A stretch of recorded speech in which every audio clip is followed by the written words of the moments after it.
তো হ্যালো বন্ধুরা, আমরা সকালে উঠে যাচ্ছি এখন আমাদের পুকুরের দিকে। আমরা পুকুর দিয়ে এখানে নাকি বহুত পানি লেগেছে, তার জন্য দেখতে পাচ্ছেন যে আমরা তোমাদেরকে প্রথমে দেখাচ্ছি। এখানে দেখতে পাচ্ছেন যে পানি আসলে কিন্তু খুব লেগেছে, তার জন্য আমরা তুলনা তোমাদেরকে দেখাবো।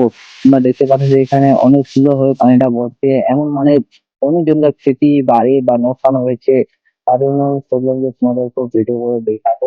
তোমরা দেখতে পাচ্ছেন যে আমরা ফুলগুলো এসেছে এখানে। তো সর্বপ্রথম আমরা যাবো একটু বানের মধ্যে গিয়ে তোমাদেরকে দেখাবো ওই যে আমরা বানের মধ্যে এসে গেছি। এখন এখন তোমাদেরকে দেখাবো যে পুরো পানিটা যেদিক থেকে সাপ্লাই নেয়। তোমরা দেখতে পাচ্ছ যে পুরো পানিটা মানে সব দিকের পানিটা এদিক থেকে সাপ্লাই নেয় সব। তারপর ওদিক থেকে দেখতে পাচ্ছেন যে পানিগুলো একদম সাদা হয়েছে, একদম অতিরিক্ত। দেখতে পাচ্ছেন, তো ওদিকে দেখতে পাচ্ছেন যে টাওয়ার গুলো, ওইদিকে দেখতে পাচ্ছেন এমন